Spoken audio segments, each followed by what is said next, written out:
Howdy dowdy! Kamustas? Konnichiwa! Mag-throwback ako today. Pero hindi masyadong throwback. Throwback lang kasi itong mga shots na to. Kinuhanan bago ako magsimula mag-vlog. Katapos nakalagak siya sa... Yung iba, nakalagak sa Facebook. Hindi naman tayo nagfe-Facebook. Tapos, hindi naman searchable yung mga pictures natin sa Facebook according to the titles. As far as I know ha. So, papakita ko lang itong mga pictures na kinuha noong 2019 sa Cebu.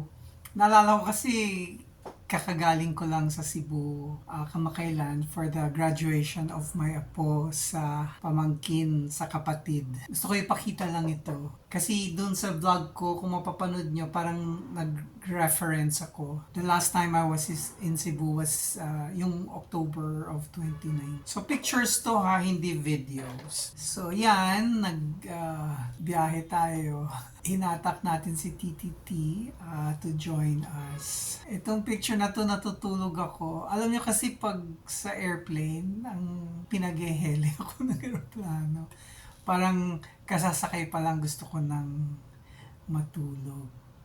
Pero lately, parang ayokong matutulog sana sa airplane kasi hindi naman siya parating nangyayari sa atin yung airport experience, airplane experience. So, ayokong mawawala yung aking focus sa present. So, ayoko magdala ng libro, ayoko manood ng ibang videos, yung mga ganon. Gusto ko lang mag-people watching. Ang next picture yan. So, ito na nga. Dumating na tayo sa Cebu. Yan na yung Marcelo Fernan Bridge. Pag maganda ang tirik ng araw, ang ganda-ganda nung straight na yan. So, ayan na yan. Nakatayo tayo sa bus.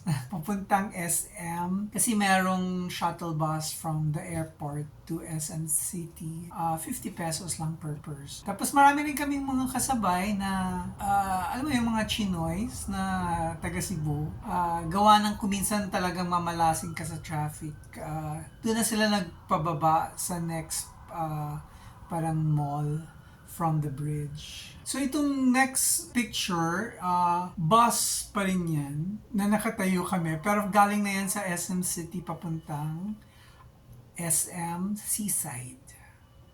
Sandali lang naman yung biyahe. Kalimutan ko kung magkano, parang 30 pesos yata. So, ang ganda-ganda ng SM, kakaiba yung concept nila sa Cebu kasi pabilog. Para siyang malaking spaceship. Doon na kami nag-lunch. Itong picture na to, yung pabilog na yan, parang art yan na stairs. Kalimutan ko sino yung foreign artist. Tapos parang may mga branch din sa Manila na SM na ganyan yung stairs. Ito naman yung nakatayo sa gitna rin ng garden. Para siyang minaret. Diyan kami sa food court nag-lunch.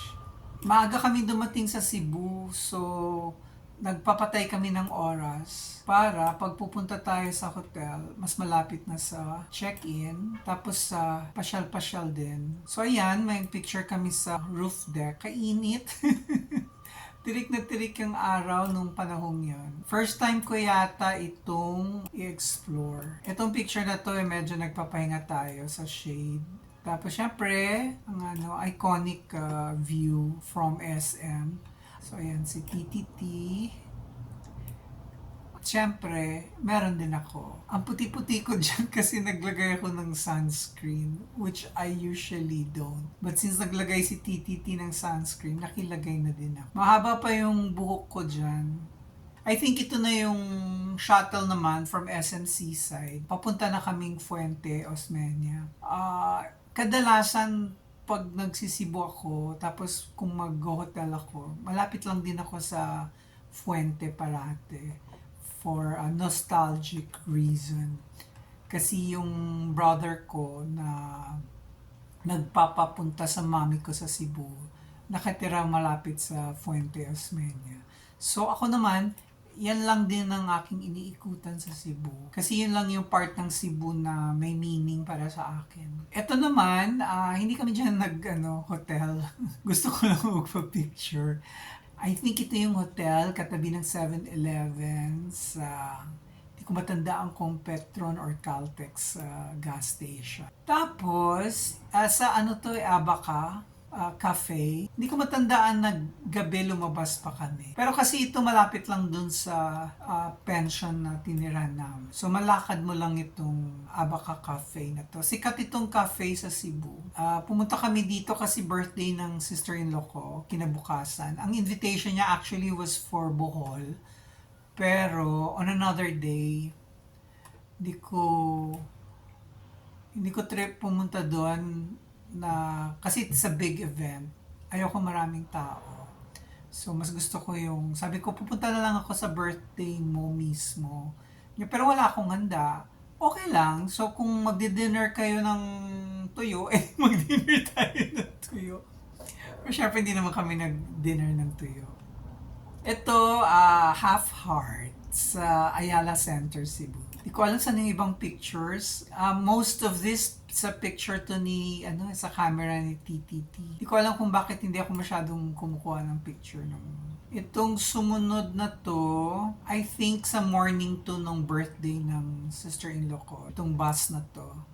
At nagpunta kami sa IT Park. Pumunta kami dun sa parang Dover Cafe.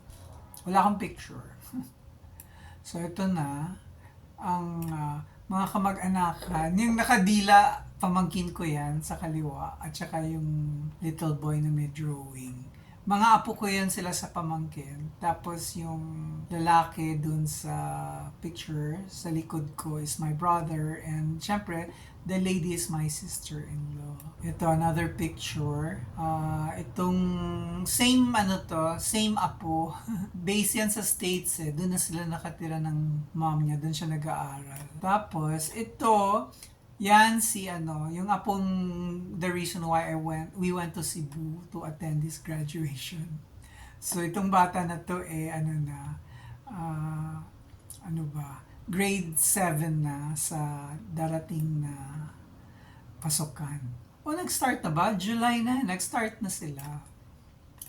Ang mami nito is based in Australia. So, nung nagpunta kami sa Cebu, double celebration. Graduation itong batang to at saka birthday nung niece ko. Yun lang, maiksi lang, konti lang. Gusto ko lang i-share. That was in October 2019. I hope you enjoyed the pictures. Ciao!